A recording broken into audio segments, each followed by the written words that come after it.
bila kita buat agensi crowdfunding ni, pengasas lah yang paling banyak kena menyumbang. Jelas. Bukan sekadar masa, bukan sekadar kemahiran, bahkan duit sendiri kena masuk dalam tu.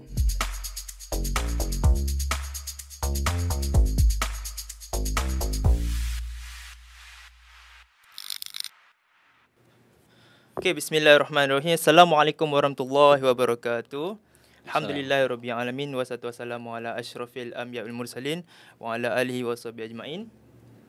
Okay, jadi insya-Allah pada kali ini kita bersama dalam orang kata satu slot lah YM Podcast, yang mana satu orang kata slot ni ataupun program ini kita jalankan untuk kita mendengar perkongsian daripada panel-panel jemputan kita, daripada orang-orang hebat lah. Sebab YM Podcast ni kita jemput orang-orang hebat tu Haji. Kalau orang yang macam biasa-biasa tu tak payahlah. Tapi kita jemput orang yang hebat untuk mendengar perkongsian, mendengar pengalaman dan juga mendengar sedikit orang kata ilmu baru. Orang dekat luar tu dia nak ilmu baru. So mungkin dengan adanya YM Podcast ni bersama dengan panel yang hebat pada hari ni, insya-Allah mungkin mereka akan rasa macam wah, ini ilmu baru yang tak pernah rasa sebelum ni. So diorang ambil, diorang jadikan pedoman, insya-Allah. Jadi pada hari ini, jadi YM Podcast kita pada kali ini kita adakan di Pusat Komuniti Yayasan Maghfirah. Okey, jadi tempat yang indah, insya-Allah tu Haji ya. Yeah. InsyaAllah. Jadi bersama saya sebelum tu, saya Encik Badrul Faiz bin Zulkifli daripada Yayasan Maghfirah. Dan insya-Allah hari ini 25 hari bulan 5 2023, hari Khamis. Okay, kita bersama dengan seorang panel ataupun seorang orang hebat lah Tuan Haji. Individu ataupun insan yang hebat lah. Kalau dekat Malaysia ni, saya rasa nama Tuan Haji ni amat dikenali lah, insya-Allah, oleh orang yang katanya bergiat aktif dalam bidang dakwah dan juga bidang kebajikan, insya-Allah. Tapi jujur saya cakap lah Tuan Haji, sebelum saya masuk ke Yayasan Maghfirah ni, saya pernah lah mendengar tentang nama Tuan Haji. Sebelum ni masa dekat TV Hijrah, masa saya study lagi USAM. Tapi saya macam siapa ni sebab tak pernah berjumpa secara daripada depan ataupun join program Yayasan Maghfirah. Jadi bila join Yayasan Maghfirah, rupanya baru saya tahu, rupanya Tuan Haji ni masya-Allah orang yang penuh dengan kata dedikasi, penuh dengan semangat, komitmen yang tinggi dalam untuk menyampaikan orang kata agama Islam ni tersebar di seluruh Malaysia, insya-Allah, sampai ke luar negara, insya-Allah. Jadi insya-Allah pada hari ni kita bersama dengan seorang panel, seorang tetamu jemputan. Bukan tetamu lah, ini orang utama lah, ataupun insan utama dalam Yayasan Maghfirah sendiri. InsyaAllah kami bawakan kepada semua yang menonton, kepada anda semua, Tuan Haji Syahrul Arifin bin Abdul Manan, pengerusi eksekutif dan juga pengerusi ahli pemegang amanah Yayasan Maghfirah. So insyaAllah, macam mana Tuan Haji hari ni, okey ke? Okey, Alhamdulillah. Batuk sikit lah. Batuk sikit lah, Allahu Akbar. Sepatutnya podcast kita hari ni minggu lepas. Tapi Tuan Haji sendiri ada sedikit masalah kesihatan lah. Tapi alhamdulillah sekarang ni orang kata kurang sikit lah. So hari ni macam mana Tuan Haji? Boleh semangat ke? Boleh insya-Allah. Tadi baru sebentar tadi kami baru ada orang kata sedikit perkongsian lah bersama staf dengan Tuan Haji. So waktu perkongsian tu, waktu penyampaian perkongsian tu, Tuan Haji dah bagi macam-macam perkongsian yang menarik untuk kami semua ambil. Dan insya-Allah tenaga tu sampai sekarang ni saya rasa. Allahu Akbar. So saya haraplah dalam podcast kali ni pun saya nak tengok aura yang sama Tuan Haji. InsyaAllah boleh ya? Cuba insya-Allah. InsyaAllah. Okey, jadi kalau boleh semua yang menonton podcast kita pada hari ni, YM Podcast kita pada hari ni, sedialah bawa pen ke, kalau pegang phone tu buka note kat phone. Kalau pegang laptop tu orang kata sambil-sambil santai buat assignment. Orang kata sambil-santai buat kerja kat laptop tu. Risau lah saya ni. Mindset saya nak santai sembang. Lagi poin-poin ilmu banyak sangat tak ada. Sembang lah Orang kata sembang ataupun orang kata nak cerita sembang-sembang santai Tuan Haji. Allah, kita pun lebih kepada nak kenal siapa karakter ataupun siapa individu yang penting dalam Yayasan Maghfirah, dan insya-Allah dikenali juga Tuan Haji dalam arena, orang kata arena dakwah dalam Malaysia ni, insya-Allah. Jadi bersama saya pada hari ini, bersama anda pada hari ini, insya-Allah Tuan Haji Syahrul Arifin bin Abdul Manan. Jadi kita nak ke soalan yang pertama ataupun kita nak sembang-sembang gitu Haji? Sembang je. Sembang-sembang dulu lah. Soalan sampai-sampai. Santai orang kata orang kata kalau dalam bidang dakwah baling pukul baling baling sambut. Baling sambut. Baling sambut. Saya anak dulu belajar dalam bidang dakwah. Kita baling sambut. Yeah. So dua-dua kita rasa boleh ada macam dua hala. Betul lah. InsyaAllah. Jadi Tuan Haji macam mana sekarang? Keluarga macam mana, kehidupan macam mana, insya-Allah? Alhamdulillah. Bismillahirrahmanirrahim. Pertama itulah banyak sangat puji tadi banyak sangat. Allahu akbar. Dia dos-dos dia lah. Saya kena sebut hazam min fadli rabbi, apa saja Allah bagi tu Allah yang bagilah. Tak ada siapa yang hebat lah. Manusia ni terus lagi mana dia hidup, selagi mana tu dia tak lepas daripada fitnah, tak lepas daripada ujian. Dan jadi kita doa sama-sama, mudahan insya-Allah kita ending kita nanti ni dalam keadaan husnul khatimah. Dan ada orang yang permulaan dia baik, ending tak baik. Allahu akbar. Ada orang yang ending tak baik, permulaan tak baik, ending dia baik. Jadi kita nak doa Allah SWT, mudahan kita ni sentiasa dalam kebaikan. Cuba sedaya upaya bila mati nanti Allah terima kita dengan kadar redha kita redha kepada Allah Taala, mudahan insya-Allah. Keluarga alhamdulillah sihat. Alhamdulillah. Rumah ada kat rumah lah. Rumah. Anak-anak saya ada lebih kurang dalam 7 orang anak. 7 orang anak. Anak yang sulung sekarang dekat MRSM Ulul Albab. Di mana tu Haji? Di mana tu? Di Sungai Besar. Sungai Besar. MRSM Sungai Besar. Okey. Saya sebelum ni saya SMK Krian. Krian. Ulul Albab jugalah. Tapi lepas saya keluar baru jadi Ulul Albab. Allah tak sempat nak merasa lah Ulul Albab. gitu. Allahu akbar. Yang kedua, yang ketiga tengah belajar dekat Indonesia lah. Dekat Sekolah Makfirah di Indonesia. Yang lain tu masih lagi rendah lah, insya-Allah. Yang paling bongsu tu Haji? Yang bongsu 3 tahun. Baru saja 3 hari masuk 3 tahun. Allahu akbar. Ya Allah. Lelaki. Lelaki, yang bongsu lelaki. Khalid. Ini hero lah, bapak ni. Insya-Allah. Okey. Jadi sekarang ni Tuan Haji menetap sepenuhnya bersama keluarga ataupun kadang-kadang ada balik kampung? Sekarang ni sebelum ni agak kerap juga balik kampung. Masa tu ada mak abah. Duduk kampung lah, tengok mak abah yang adik-adik semua dah besar, dah bekerja kat luar. So mak abah berdua. So dalam tahun 2021, dalam November 2021 tu abah meninggal. Allahu akbar. Bila abah meninggal, mak duduk dengan saya lah. Mak duduk dengan saya. So bila mak duduk dengan saya ni, ada masa dia nak balik, kita balik lah. Dan dia rindu kampung dia kan, orang tua kan, dia nak tengok rumah dia, nak tengok apa semua. Tapi most of the time mak duduk dengan saya. So bila detik nak balik kampung, dia balik lah. Kita balik lah sama tengok kampung. Itulah suasana sekarang. Untuk yang baru tahu Tuan Haji ni anak Felda. Orang Felda. Felda mana Tuan Haji? Felda Kumai, Teriang Pahang. Orang Pahang kan ni? Orang Pahang, tapi ialah mak bapak asal Selangor. Nak nisbahkan saya sebagai orang Pahang susah juga. Sebab tak reti sangat cakap Pahang. Nak kata orang Selangor, tak juga. Sebab tak duduk Selangor. Macam mana? Nak kata identiti tu macam hilang jugalah sebenarnya. Tapi ialah Pahang lah. Belajar pun sampai sekolah menengah pun di Pahang. Sekolah rendah kat Felda. Sekolah Kebangsaan Kumai. Kemudian sekolah menengah dekat Sekolah Sains Sultan Haji Ahmad Shah Pekan. Sampai form 5 kat situ lah. Kemudian baru saya lanjutkan pelajaran ke Perak, ke Universiti Teknologi Petronas.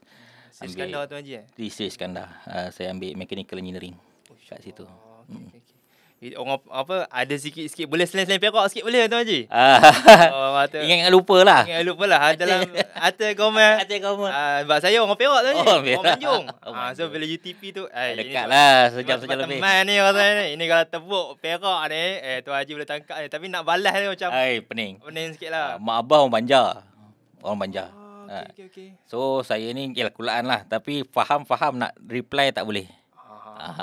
Faham orang cakap bahasa Banjar saya boleh faham. Nak reply tu tak boleh reply, kena reply bahasa Melayu lah. Sama orang Perak. Orang Perak kita boleh dapat tangkap hint sikit kan. Tapi nak reply tu mungkinlah campur-campur lah. Nak kata tu tak reti sangat lah.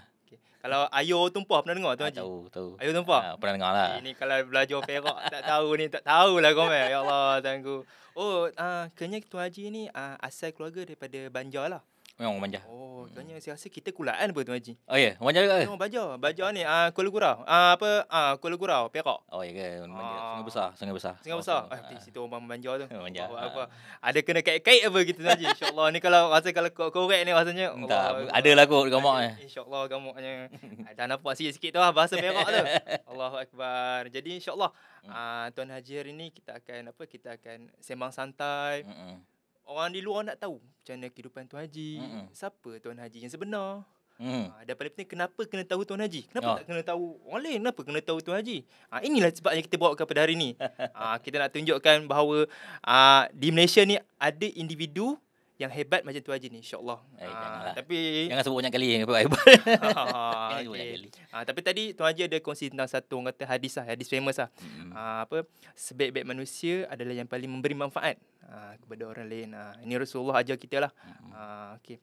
Jadi orang kata kita sebagai manusia ni kena sentiasa memberi manfaat kepada orang lain. Allah sebut dalam Quran, antara manfaat yang kita boleh bagi kepada orang lain, Allah sebut dalam Quran, kuntum khairu ummatin ukhrijat linnas ta'muruna bil ma'ruf wa tanhauna 'anil munkar wa tu'minuna billah. Allah sebut untuk jadi sebaik-baik umat, apa yang kita kena buat? Ta'muruna bil ma'ruf, ajak kepada kebaikan. Wa tanhauna 'anil munkar, cegah kemungkaran. Itu orang kata antara cara-cara orang kata kita nak memberi manfaat kepada orang lain tu Haji, insya-Allah. Tak perlu orang kata tak perlu kita susah untuk kalau kita rasa kita tak mampu nak buat benda tu, kita boleh tinggalkan, tapi kita buat benda yang kita mahu buat. Paling mudah kita ajak orang solat lah tu Haji, saya rasa masa zaman belajar dulu. Ajak kawan-kawan solat, jom lah solat sekali, tengok buat segmen. Itu saya rasa pun itu pun dah bagi manfaat kepada dia. Insya-Allah Allah pandang semua tu lah, insya-Allah tu Haji. Jadi Tuan Haji, orang kata sedikit lah orang kata sejarah kehidupan Tuan Haji lah.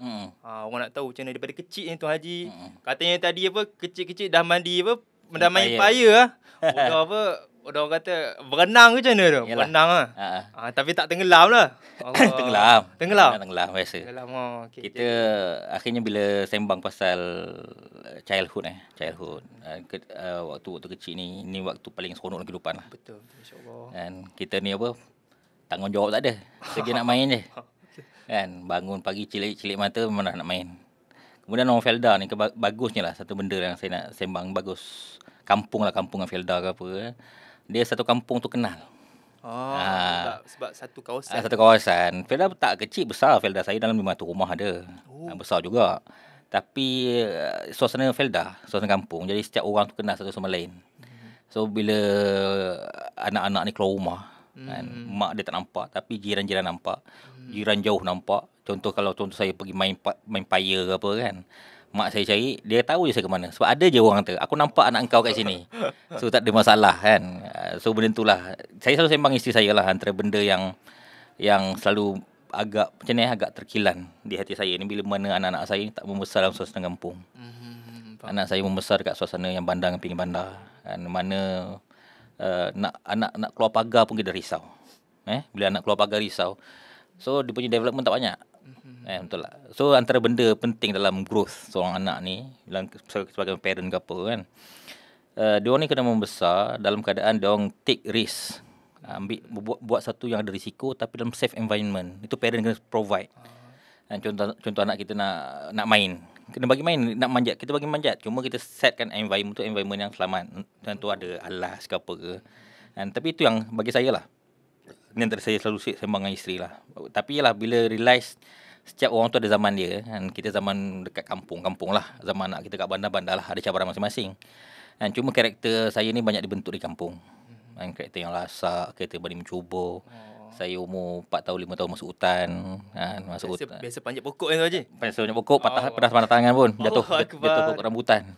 Jatuh bukan panjat hutan, jatuh patah tangan segala bagai. Felda saya ni di sebelah hutan. Dia hutan simpan cini. Dia walaupun dekat Kriang, tapi dia dalam hutan simpan cini. Dalam hutan saya ni ada namanya air terjun Bukit Bertangga. Satu kawasan rekreasi lah. Sekarang tak terjaga dah pun. Tapi masa saya tu okey lagi lah. So masa usia 4-5 tahun 6 tahun ni, biasalah pergi kan. Kadang-kadang kawan, kadang seorang-seorang. Bila umur seorang-seorang masuk hutan. Tak macam tu ya, pakai budak-budak tu. Pakai slipper Jepun, pakai seluar short segala bagai. Ini betul-betul childhood ni. Ya Allah, hero ni hero. So masuk hutan sejam setengah kan. Bagi saya ialah kita ada peluang to explore. Dan kemudian berbasikal ke kampung sebelah, orang Felda kan.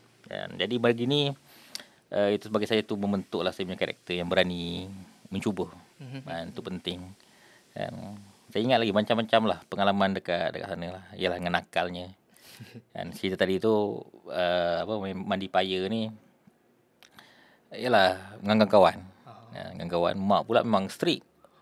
Oh. Mak meniaga warung depan rumah. So bila ada warung lapang, dia tengok anak tak ada, dia cari.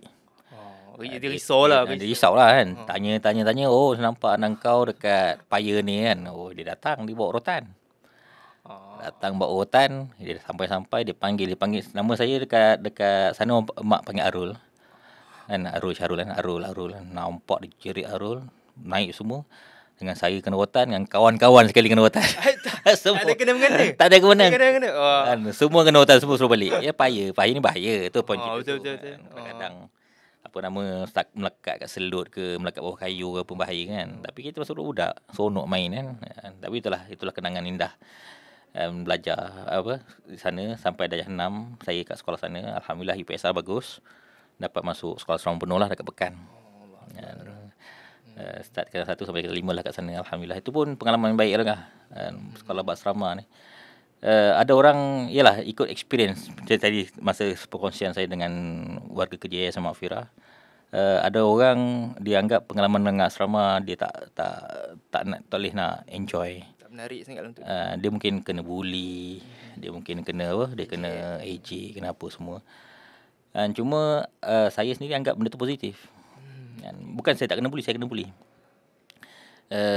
Cuba saya melepasi fasa itu, saya memandang balik dalam keadaan, bukan saya menggalakkan bully, bukan so, fasa itu. Kerana bully ni dia bukan kat sekolah saja. Bully ni kat tempat kerja, bully kat masyarakat. Dan dia menyiapkan saya untuk berhadapan dengan masyarakat.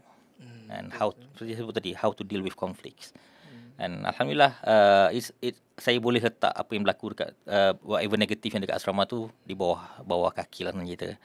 Cuma benefit dia macam mana? Benefit macam mana? Saya mandiri. Itu paling penting, mandiri. Masa darjah 6 ni masih lagi anak mak lah.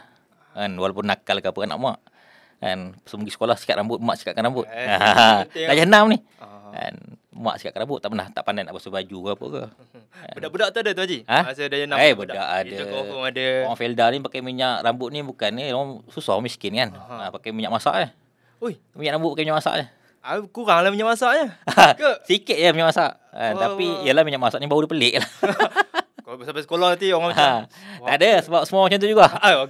Okey, yang tu boleh buat. Dia sebab satu benda yang bangun sama-sama kat Felda ni, orang ni taraf pendapatan masih lebih kurang je. So tak adalah macam kat bandar NV kan. Ada orang susah, orang senang dah sekolah. Anak orang kaya ni gini, anak orang miskin macam ni semua kan. Kat Felda semua orang sama je. Semua pakai minyak adalah lebih-lebih sikit dia. Taklah banyak beza. So itu saya nak sembang sikit. Membesar di satu komuniti yang setaraf sama pendidikan ni, dia kurang stres pada anak-anak. Sebab kita tak fikir masa tu duduk Felda, tak fikir pasal miskin kaya pun. Semua orang sama. Bila pergi ada kenduri makan sama-sama. Bila more dekat masjid kan, bihun goreng pun dah sedap sangat dah. Seminggu sekali dapat, sebulan sekali dapat makan ayam pun semua berebut. Macam tu lah seronoknya. So tak ada macam macam anak-anak kita sekarang kat bandar ni kan. Sekolah tu kan pendapatan keluarga tu berbeza-beza. Ada anak macam ni, ada anak macam tu. Anak kita menengok telio segala bagai, betul tak? So benda tu agak tapi ini benefit pro and cons lah dalam bandar dengan kampung. Tapi saya sendirilah personally, my childhood dekat kampung kat Felda ni something yang saya rindukan. Dan saya expect, saya berharap kot lah. Dan adalah anak-anak ke apa kan. Tapi anak pun dah besar kat bandar kan. Tak apalah. Diorang punya orang ada environment diorang tu dah. Tapi tak elak. Benda tak elak. It's beyond our control. Dan suasana sekarang kat gitu. Dan kampung-kampung pun dah ditinggalkan. Government have to step up lah untuk hidupkan balik kampung.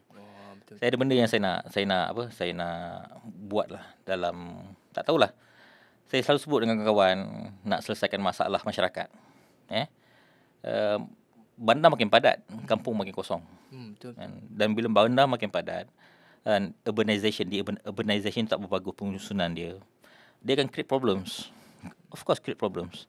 Sedangkan tanah-tanah di kampung ni banyak yang boleh diusahakan. Saya di Felda saya sekarang ni makin lengang. Generasi pertama dah banyak meninggal. Arwah ayah saya meninggal tahun 2021. Sehingga sekarang ni kubur baru setiap kali saya balik ada je kubur baru. So orang generasi pertama dah mula meninggal. Dan generasi kedua tak tinggal dalam Felda. Dia keluar macam saya lah. Keluar sehingga rumah kosong, rumah saya kosong, rumah jiran sebelah saya kosong, depan kosong. Dah mula anak balik nak bersih-bersihkan saja. So saya ada seolah-olah satu cita-cita Kan, bagaimana saya nak usahakan, saya tak tahu macam mana. Mungkin saya boleh kongsi dengan menteri ke apa ke. Kan, kena kurangkan populasi bandar ni supaya diorang datang balik kampung. Orang cari rezeki kat kampung tu. Saya sikit kampung. Cuma isu kampung ni itulah isu dia, peluang pekerjaan, peluang pendapatan tu yang kurang. Uh, kita dalam Yayasan Makfirah kita bersembang tentang miskin bandar dan miskin kampung. Miskin kampung walaupun dia orang miskin tapi dia orang ada benda untuk diusahakan. Ada tanah, ada sungai, ada apa untuk diusahakan. At least minimum Miskin bandar tak ada apa. Tanah nak diusahakan tak ada, duduk dekat flat, duduk dekat apa semua. Kan? So dunia dia tough dekat bandar sebenarnya. Kan? Tapi mungkin peluang pekerjaan tu lebih banyak. Kan? Walaupun ni bagi saya lah, mungkin saya kena cadangkan ke apa ke. Kita pernah bercita-cita, saya pernah put into ketah kerja lah. Tak sampai peringkat execution sebab kita ada difficulties. Di mana bagi saya contohan di zaman-zaman internet sekarang ni, orang boleh berniaga, orang boleh mencari pendapatan di mana saja, regardless of places yang dia duduk.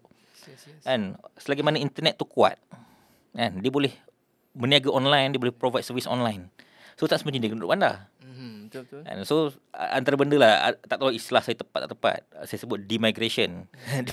Memigratekan orang daripada bandar ke luar bandar. Kan? Untuk menyelesaikan banyak masalah. Kan? So mindset saya masa tu ialah, okey, contoh Felda saya. Felda saya ni dah ditinggalkan orang. Sekitar memang tinggal orang. Maksudnya sekarang dia tinggal kat Felda tu, last tu Haji balik bila ke Felda? Baru balik raya baru ni. Ramai Masa raya penuh lah anak-anak balik. Cuma bila habis raya, anak-anak dah pindah sana, bawa mak bapak sekali je lah. Kadang-kadang macam mak saya, ayah dah meninggal. Takkan mak saya nak sesuang betul tak? So bawa mak ke bandar, duduk dengan saya. Rumah tu kosong. So Felda sekarang ni tempat Most bagi saya hampir banyak Felda yang dah mula kosong. Sebab anak-anak nak ke bandar. Dan kemudian yalah macam-macam lah isu. Kan, cuma bagi saya lah, sebab tanah ada, tanah Felda ada. Bukan isu tanah lah bagi saya lah. Kan, isu sebenarnya isu internet, access to internet dan isu logistik.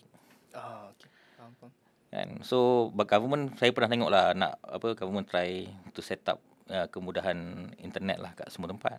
Kan, apa yang saya nak buat dulu ialah saya nak siapkan satu training center dekat kampung untuk train orang sekitar, anak-anak ni, instead of dia pergi bandar, dia berniaga kat kampung online. Banyak-banyak produk IKS, kan, keripik ke, baju ke, apa ke, whatever it is yang boleh dijual secara online. Cuma cabaran contoh saya sekarang ni nak hantar daripada Felda saya, nak hantar ke Pos Selaju ke apa ke, jauh. Kalau order satu, tak boleh nak pergi hantar. Faham tak? So kena dekatkan center logistik ni, macam Pos Selaju ke, JNT ke apa ke. Sekitar Felda ni ada buat satu center untuk buat. Memang saya nampak dia akan operate rugi. Sebab apa? Mungkin population tak besar. Tapi di sini bagi saya government kena step up to subsidize benda macam ni, supaya orang sekitar ni, bagi gambaran saya mudah. Kita bagi ambil Felda saya ni, dia boleh berniaga online. Satu orang ni boleh dapat generate income 2,000 bersih. Sebulan 2,000 bersih. Kita katalah ada 30 orang dekat Felda tu yang buat berniaga online. So pendapatan untuk Felda tu bertambah 60,000 sebulan. 60,000 sebulan. Banyak lah. Dan benda ni dia akan stuck. Orang mesti pakai duit. So Pekansari akan kembali meriah. Kedai runcit akan tambah. Betul. Ekonomi hiliran akan tambah. So komuniti ni hidup balik. Bila ada aktiviti perekonomian, orang datang. Orang bandar akan datang. Sekarang ni orang bandar tak nak datang ke kampung sebab tak ada aktiviti perekonomian tu. Nampak yang saya nak sebut ni? Kat kampung tu macam tak ada ekonomi dia orang boleh bangunkan. Betul. Contoh, ialah kami 5 adik-beradik. Anak Felda. Tanah Felda 10 ekar. Kan, pendapatan bulanan tu tak boleh nak cover 5 orang adik-beradik pun.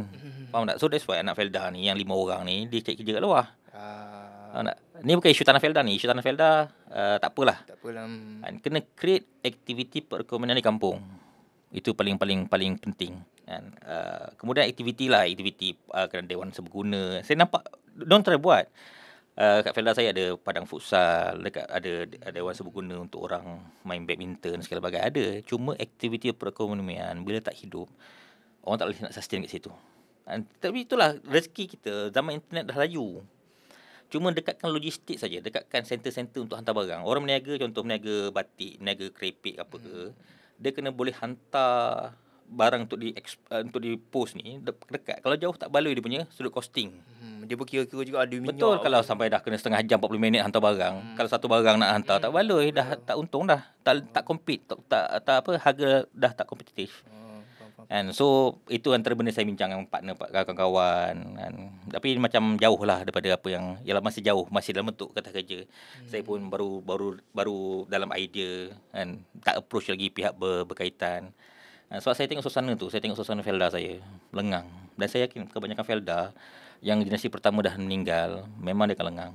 Sayang, satu tempat yang bagi saya ialah kenangan memori saya kat situ kan, membesar kat situ. Saya juga terbayang rumah-rumah yang kosong ni kalau indahnya kalau ada penghuni. Ada penghuni kan, sama ada orang sewa sebab ada ekonomi, atau kita boleh gunakan untuk buat rumah anak yatim. Ya.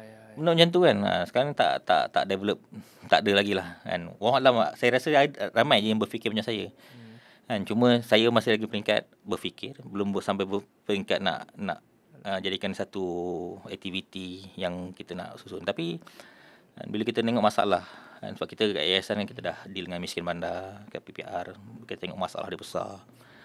Dan solusi yang saya nampak itulah, instead of sekarang kita buat program sahabat Al-Quran, kita buat program sahabat Al-Quran, kita approach PPR, kita provide kelas mengaji free, bukan mengaji saja, kita mentoring, kita bagi motivation supaya anak-anak ni at least bercita-cita besar, boleh keluar dari environment yang tak sihat segala bagai kan. Tapi it's limited sebab selagi mana orang luar bandar ke bandar dan perancangan bandar tak sempurna, masalah akan datang, terutama masalah sosial. And so mungkin kita akan propose orang bandar ke luar bandar dengan syarat siapkan internet dia kena laju, kena training dia orang. Saya kadang nak buat satu training center, ajar business, ajar bagaimana nak business online, how to run business. Yalah, tak payah cerita besar. Saya punya easy calculation je, 2,000 satu orang, kalau 30 orang dah 60,000. Itu saja boleh ada limpahan ekonomi macam-macam dah. Itu saja dah boleh menghidupkan komuniti. Anda kata kita boleh duplicate benda ni ke banyak tempat. Kita ada program sebenarnya dengan Felda mana saya tak ingat. Kita ada program dekat Johor kemarin, pembangunan kesusahawanan. Tapi itu sebagai spark starting. Tapi mudah-mudahan insya-Allah Yayasan Mak Fira mungkin 5 tahun 10 tahun kita dah ada kemampuan. InsyaAllah kita approach lah kementerian mana-mana, dan kotlah kita boleh jadikan satu Felda saya ni sebagai tapak projek kan, bagaimana kita buat satu training center untuk ajar usahawan online. Kita minta government spend sikit untuk logistik, untuk hantar barang ke. Tengok, kot-kot lah boleh melahirkan 20-30 usahawan. Limpahan ekonomi mesti dia akan menghidupkan kawasan. Kita yakin betul.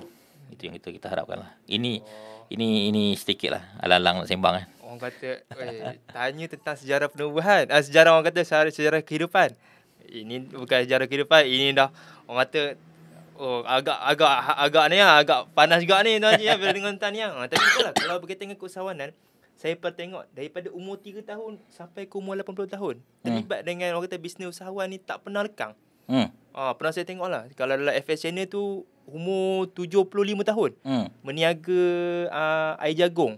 Air jagung air kelapa tak silap saya dekat Lembah Kelang, dekat area Kelang lah.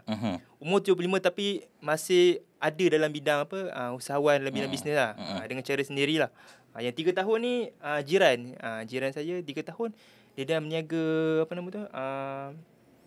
popcorn ke apa tak silap saya. Nak kira 3 tahun dah ada rasa nak bisnes. Kalau orang kata kalau bawa ilmu bisnes ni, ilmu keusahawanan ke karnival kat sana dekat orang-orang kampung ke, rasa lagi meletup Tuan Haji. Betul lah, kata logistik lah kurang sikit lah. Dia yalah, ada orang masuk dunia keusahawanan ni bukan sebab passion ke apa ke, sebab nak survive. Betul. Sebab nak survive. Kadang-kadang orang yang bekerja lanjut usia ni, he has no choice. Dia kena bekerja lagi. Nak kerja, makan gaji, umur dah macam tu orang tak terima. Dia terpaksa berniaga. Kadang-kadang bagi saya ni ini refleksi kepada society, masyarakat. Bagaimana sistem zakat kita. Saya bukan nak kritik zakat, saya rasa zakat bagus. Cuma dia kena support system. Zakat. Lepas tu kecanaan masyarakat juga. Dan kalau ada orang tua kan yang masih lagi still kena support himself through jual macam-macam ni, dan masyarakat kan bantu, masyarakat sekitar kita. Yayasan Mak Fira ni akhirnya dia ada limitation dia. Kita tak boleh nak cater sedalam-dalam isu masyarakat. Kita hanya nampak apa yang kita boleh nampak saja. And that's why antara objektif selain kita bagi bantuan kat yayasan kita ni, kita beri kesedaran juga. Kesedaran masyarakat. Kesedaran masyarakat bagaimana akhirnya kita tak boleh sembang kalau dalam agama kita ni, orang terdekat kita ni mesti sejahtera dengan kita. Dia mesti aman daripada lidah kita. Dan kalau kita ada kelebihan, kita kena bagi dia. Dan kita boleh menyusahkan orang, kita kena bagi manfaat pada orang. Itu ada hak-hak jiran, segala bagai. Benda ni kadang tengok sebab kita berada fasa tu. Dulu zaman orang kampung, sonok. Sebab siap jiran ni kenal. Gotong royongnya. Tu kisah dia. Bandar kan dah mula menghilang. So, tu kisah tu bila tanya pasal orang tua dah berniaga ke apa kan. Bagi saya, kalau tu passion dia, okay, fine. Maksudnya orang dah berniaga kan, dia bosan duduk rumah daripada melepak, dia berniaga lah. No problem. Tapi kalau underlying cause, dia buat tu sebab he has to. Dia tak ada option lain. Kalau tidak, dia tak ada duit. Dia tak ada nak hidup macam mana. Nak pula sekarang ni isu yang government tengah hadapi ni, dia kegilaan masa period pandemik, wang simpanan KWSP dikeluarkan banyak-banyak ni. Betul lah. Dia ada, saya taklah kata salah betul tidak. Cuma kita boleh predict masa depan tu, bila mana simpanan kurang, kita risau masa tua tu. Dan kita dah menuju aging nation, negara tua kan. So ni akan, everything ni akan berkait, dia akan create problems baru. Bila mana warga tua kena bekerja lagi, dan kemudian waktu usia pencen ditambah lagi. Macam-macam problem, dia macam-macam problems kan. So ya tak apalah kan, kita try lah solve problems yang kita boleh solve lah. Kita try to participate nak jadi orang yang selesaikan masalah kan. That's why kita pun dalam tabung peniaga kecil yang kita bangunkan, antara benda yang kita usahakan ialah kita nak upskill kan dengan orang peniaga ni. Dan kalau boleh sampai satu tahap sustain, satu tahap yang gitulah. Cuma cita-cita kita lah di yayasan ni, kita bukan sekadar nak bagi bantuan yang bersifat one off. Sebab kita tak nak bagi, istilahnya tak nak bagi ikan lah. Kita nak bagi apa? Bagi pancing tu. Bukan sekadar bagi pancing, kita bagi sekali dengan mata kail yang kita ajar. Mudahanlah insya-Allah kalau benda tu menjadi budaya. Dia sebab yayasan kita limited tu, saya kena banyak kali. Kita boleh initiate something, tapi akhirnya kalau masyarakat rangkul, dia menjadi satu budaya dalam masyarakat tu, membantu. That's why antara benda kita buat kat pusat komuniti ni. Kita buat pusat komuniti ni sebab kita nak masyarakat rangkul bersama dan bangunkan masyarakat bersama-sama. Bila jadi budaya membantu, insya-Allah tak ada orang yang tertinggal lah. Dia ke limitation kita ialah government, peranan government, pusat zakat, peranan pusat zakat, everything kita takkan boleh harap sempurna. That's why kita sentiasa tolong-menolong, ta'awun, takaful segala bagai dalam kita move society kita ni lah, insya-Allah. Insya-Allah. Kata tadi Tuan Haji pun dah masuk, orang kata sedikit-sikit. Orang kata sebenarnya soalan tadi Tuan Haji. Saya nak tanya kat Tuan Haji tentang apa orang kata tujuan utama penubuhan Yayasan Mahirah, tapi tadi Tuan Haji dah bagi sedikit gambaran. Tapi saya rasa kalau dengar tentang pencerahan daripada Tuan Haji tu, dah nampaklah Yayasan Mahirah ni apa objektif dia. Betul. Apa yang cuba nak dibawa kepada masyarakat. Jadi insya-Allah kalau Tuan Haji tengok pada hari ni kan, Yayasan Mahirah ni sehingga ke hari ini, daripada mula penubuhan Yayasan Mahirah pada 2018 tak salah saya, sehingga ke sekarang ni 2023, dalam 5 tahun.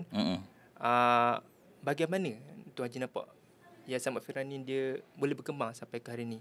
Adakah dengan kempen-kempen ataupun dengan program-program yang kita buat, atau macam mana Tuan Haji, insya-Allah? Dia gini sebelum yayasan tubuh lah, saya memang dah aktif dalam aktiviti yang sama.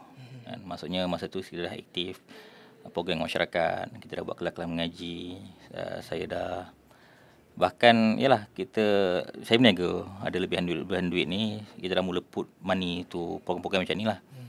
Kemudian ada pembincangan di kalangan kawan-kawan, instead of kita buat ni, ada limitation bila individu ni kan, bila kita pakai duit peribadi, walaupun kaya saya ni kaya macam mana pun, tapi ada limitation kekayaan saya tu. Dia tak adalah sampai nak petik 10 juta 20 juta macam tu, tak. Kita kena usaha panjang bertahun. Kalau setakat beberapa ratus ribu tu boleh fikir lagi lah nak semua. Tapi akhirnya bila kita mula cita-cita kita ni nak beri manfaat sebesar-besarnya. Dan Mahfirah ni dia bukan yayasan saja, dia satu syarikat. Dia kumpulan. Dia ada Mahfirah Group lah. Ada Mahfirah Travel, ada Mahfirah Pustaka, ada syarikat penerbitan, ada syarikat IT, ada syarikat marketing. Dia macam-macam syarikat. matlamat kita memang sama, digerakkan dengan hadis Rasulullah SAW, khairun nas anfa'uhum linnas. Kan masa tu syarikat ni dia limitation CSR dia boleh ambil sikit-sikit je. Kita tak apa, kalau gitu kita buat yayasan. Dan fungsi yayasan ni untuk istilahnya amplify apa yang kita buat. Kan, apa yang saya dah dengan kawan buat, kita nak besarkan lagi capaian dia, dan kita nak rangkul masyarakat untuk bersama dengan kita. Kan, sama-sama dengan kita, dia percaya visi dengan misi kita. Kan, kita keluar duit, Mak Fira Group keluar duit, masyarakat pun keluar duit, kita buat projek. Dan projek yang kita buat ni memang multiple projek, tapi matlamat kita besar. Kita memang nak bagi impak kepada society, kepada masyarakat ke arah yang lebih baik. Dan kita tak pada peringkat kita lah. Dan kalau orang yang masuk bidang politik tu mungkin dia boleh ubah dasar ke apa ke.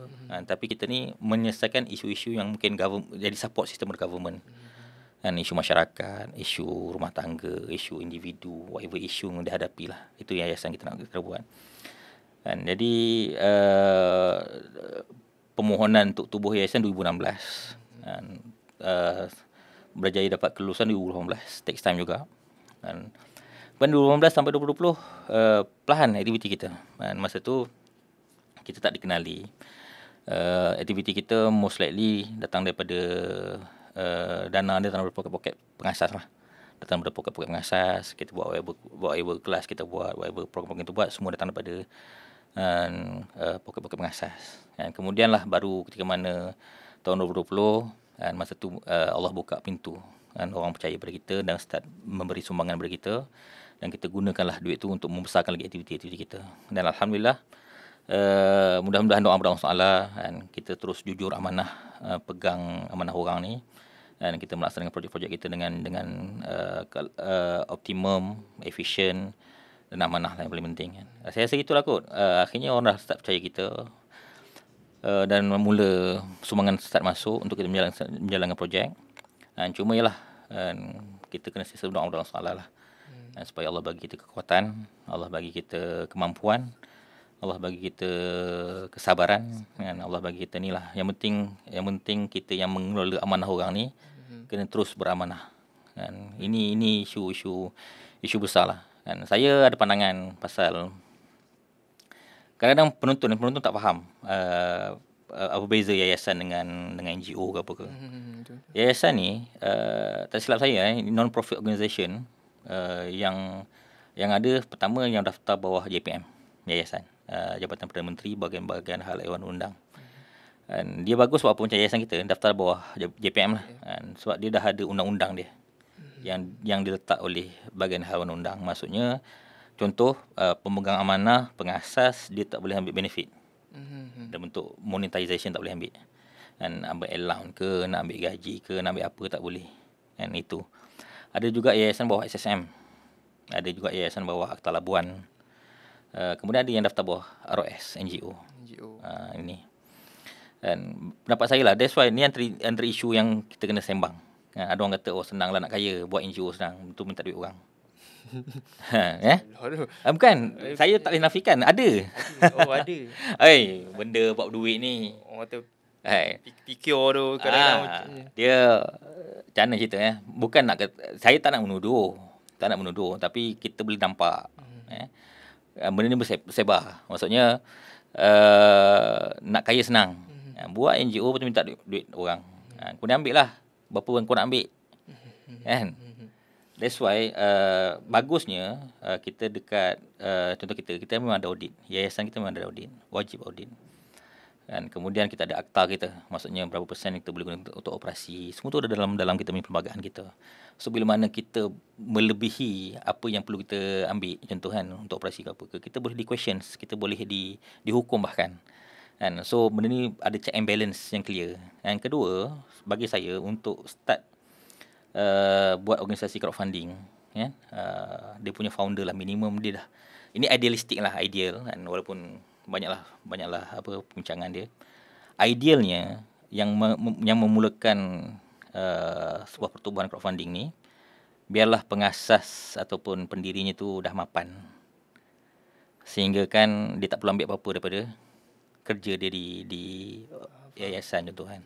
Jelas. Faham ke? Faham. Contoh dia ada orang kata apa panggil? Allah sendiri punya ni.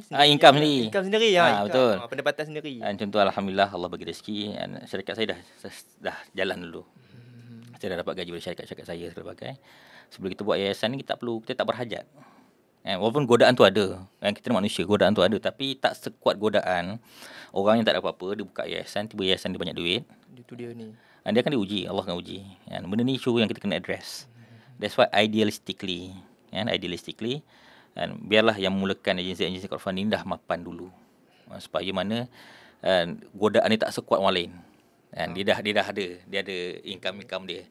Bahkan sebenarnya yang paling betul mindset dia ialah bila kita buat agensi crowdfunding ni, pengasas lah yang paling banyak kena menyumbang. Jelas.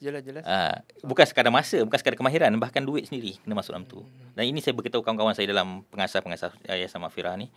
Itu mindset dia. Kita memberi manfaat pada yayasan, kita tak mengambil manfaat pada yayasan. Manfaat yang ni by product dia, contoh Allah murahkan rezeki tempat lain, Allah bagi ketenangan jiwa, itu manfaat yang Allah bagi. Tapi benefit keduniaan, kewangan ke apa, jangan ada mindset tu. Jangan ada mindset tu. Sebab kita akan sentiasa ada konflik of interest, kita akan berhadapan dengan isu. Dan adakah kita buat keputusan inilah yang terbaik untuk maslahat umum. Ini saya tanamkan di kalangan pengurus-pengurus supaya clear. Boleh cek alhamdulillah, itu yang saya tanamkan, dan boleh cek pada akaun, pada team management. Bab ni yang saya jagalah. Mudah-mudahan Allah terus kuatkan saya lah dengan team. Jangan terdetik nak abuse everything. Idealistically itulah. Cuma mungkin kenapa macam ni, pertumbuhan organisasi yang buat crowdfunding banyak, dengan sekolahnya, dengan apa semua. Bagusnya kalau ada regulation yang ketat, how the money will spend. Saya dengar cerita dah ada gerakan ke arah itulah, maksudnya di pihak peringkat kerajaan, supaya satu supaya amanah orang bagi duit kita ni digunakan sebaiknya lah. Tak ada kepentingan peribadi. Tak ada melencong mana. Itu isu besar yang kita kena address. Betul, masyarakat Malaysia ni pemurah. Saya tengok satu dokumentari ni, dia berlakon jadi peminta sedekah. Sehari beratus beribu dapat. Dia berlakon je. Dia bukan apa pun. Masyarakat kita ni, dia kemudian ada macam ni, ada mindset. Tak apalah, yang penting kita sedekah. Dia buat apa dengan sedekah kita tu, ikut dia lah. Kita dapat pahala dah. Cuma dalam tak sedar kita, kalau kita rasa memang suspicious dengan benda tu, jangan sumbangkan. Sebab dia menggalakkan scam ni berluasa. That's why saya didik anak-anak ke apa ke, if you want to contribute, nak bersedekah, sama ada bagi zakat, bagi ke tempat-tempat percaya ini, bagi ke organisasi yang kita trust. Tepi jalan ke apa, kita susah nak percaya sebenarnya lah. Tapi lah, itulah masyarakat kita kan. Kadang tak apalah, semua kan, RM1 yang kita bagi, dia top up satu orang dah RM1 sehari. Dan orang tu kisah ajaib ni. Ada satu kisah ajaib depan mata saya sendiri. Datang ke ni, bawa tongkat, bawa tisu segala bagai depan mata saya. Saya tengah makan-makan kawan beberapa program. Saya tak bagilah, kawan bagi semua kan. Lepas selesai, mungkin keajaban sedekah, orang yang buta tiba-tiba celik. Dia buka tongkat dia, masuk kereta drive. Time tu dah gantoi lah. Tapi yelah, ini berlaku kan. Mungkin ada yang real tu, isu dia. That's why bagusnya kita ke organisasi kita trust lah. Kita trust. Trust yalah, susah percaya lah. Ada orang trust, orang tak trust. Certain organisasi ni ada orang percaya, orang percaya, tapi terserah masing-masing lah. Tapi that's better lah daripada kita bagi ke orang tak tentu hala. Kena address benda ni, betul lah. That's why cadangan saya, yang mana-mana nak masuk menekuni, nak buat organisasi crowdfunding ke apa ke, dia tu mesti try mapan dulu, ada pendapatan lain. Kalau tidak, dia akan hidup dalam organisasi dia. Saya suka dengan satu quote daripada pengasas Muhammadiyah Indonesia, Haji Muhammad Dahlan. Dia kata apa, hidupkanlah Muhammadiyah dan jangan mencari kehidupan dalam Muhammadiyah. Kalau orang kata-kata tu dalam saya pegang betul-betul kata, hidupkanlah. Sama juga saya pesan kat kawan, hidupkanlah yayasan kita ni. Dan kita yang kena bagi duit, kita yang kena bagi masa, kita yang kena bagi tenaga, dan jangan mencari kehidupan. Maksudnya mencari duit, mencari benefit dalam pertubuhan yang kita bangunkan ni. Kita buat benda ni nak dapat pahala daripada Allah Taala. Biar Allah yang bagi pahala. Itu ya, jangan nak melencong buat benda lain. Walaupun peluang tu ada, loopholes tu ada. Saya kena terus terang, loopholes tu ada. Dan kita nak ambil benefit ke apa tu memang siasa ada. Dan akhirnya takwa kita kepada Allah Taala.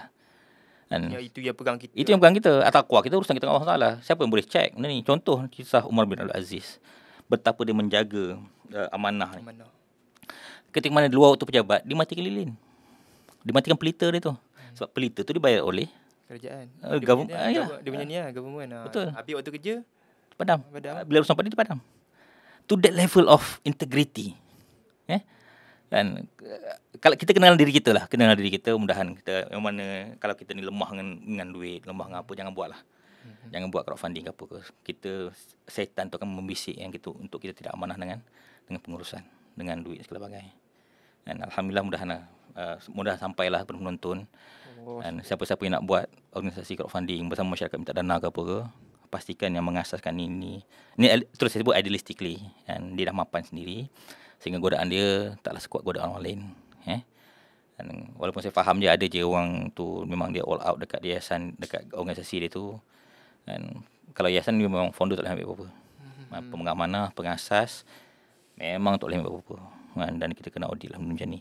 Dan mudah-mudahan insya-Allah yang lain-lain lah. Setahu saya kalau yang bawah ROS belum sampai tahap itu. ROS belum, yang organisasi crowdfunding bawah ROS dia tak sampai sekuat pemantauan yayasan. Mudahan ke depan ROS boleh ketatkan peraturan dia, dan supaya aktiviti ni dikawal dengan baik lah. Dan akhirnya duit umat disebarkan, digunakan. Dan kita nak biarlah benefit tu kembali balik kepada masyarakat, jangan balik kepada individu pengasas. Betul. Itu penting lah. Wallahualam. Allahu Akbar.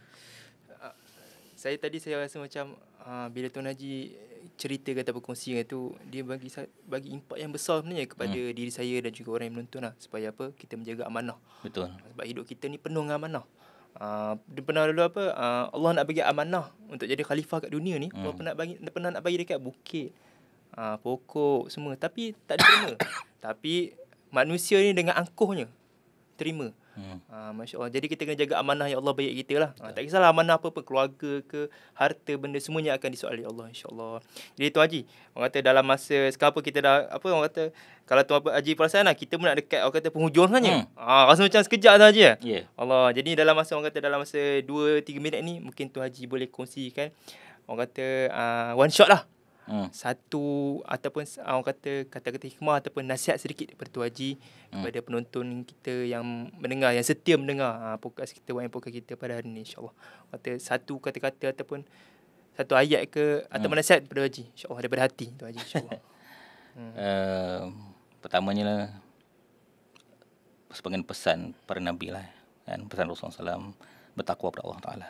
Dan takwa kepada Allah Taala, saya sebut pada diri saya sendiri lah, dan kita kena tingkatkan ketakwaan kepada Allah Taala, dan kemudian kena sentiasa memperbarui niat, memperbarui iman kita, dan kemudian sentiasa berfikir dalam rangka maslahat umat, dan sentiasa berfikir dalam rangka maslahat umat. Sebab itu yang agama kita ajar.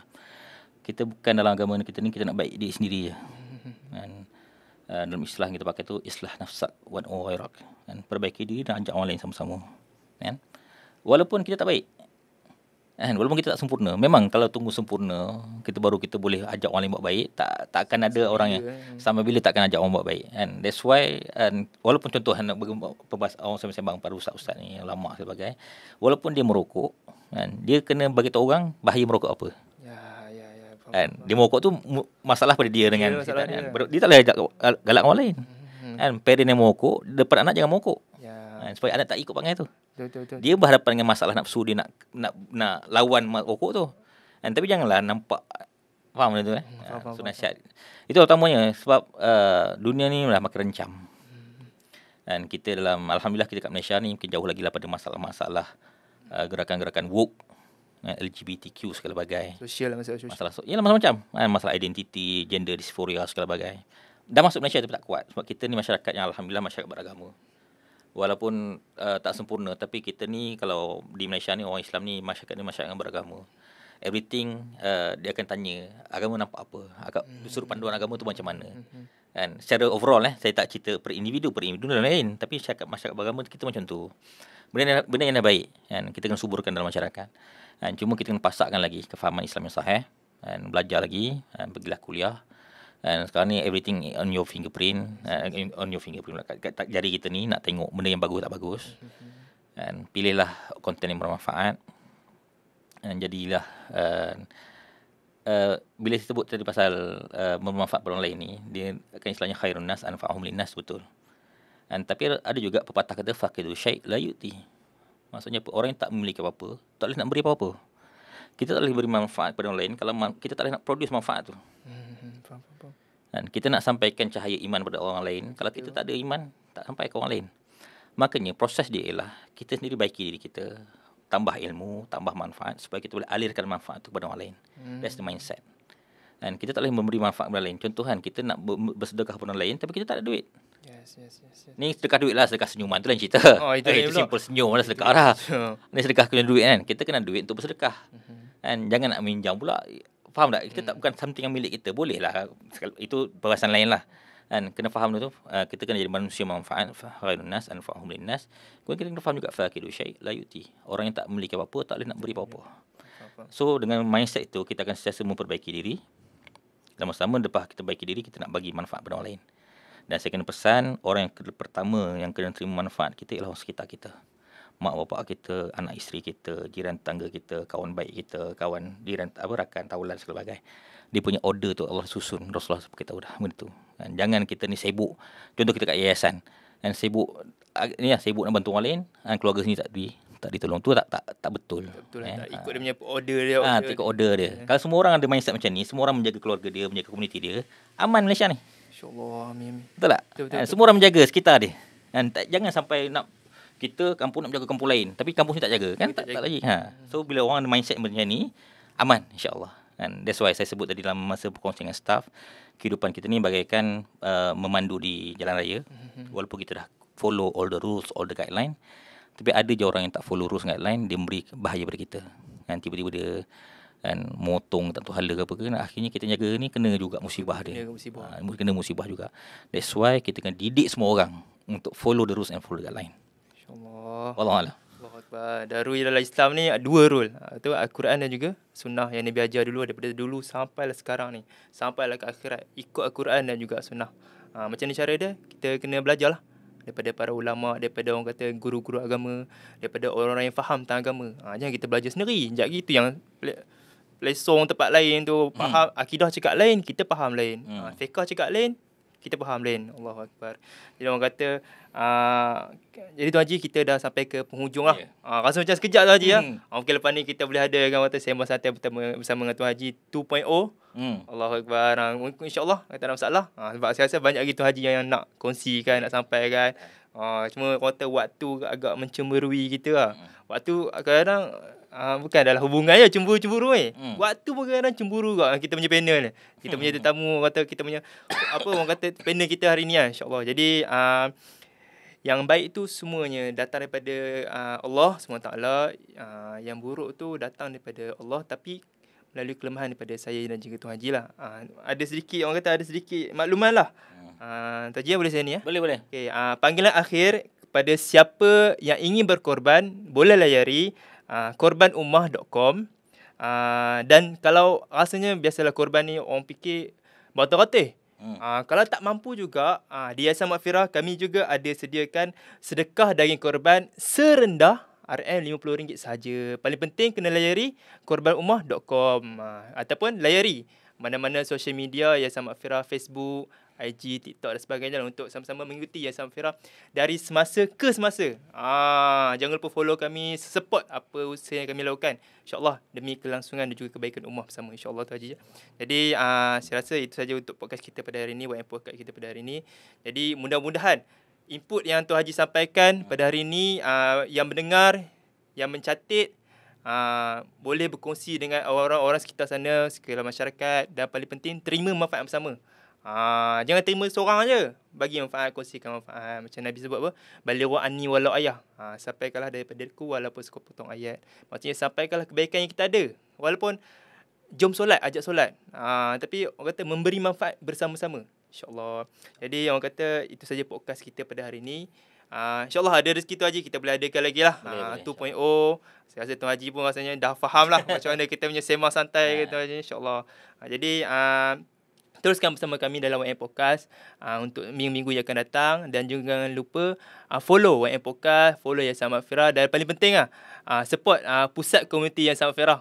Saya kena sebut juga ni sebab kita sedang usaha untuk membangunkan pusat komuniti Yayasan Maghfirah ni, insyaAllah. Jadi itu saja daripada saya sebagai host pada hari ini, insyaAllah. Assalamualaikum warahmatullahi wabarakatuh. Assalamualaikum.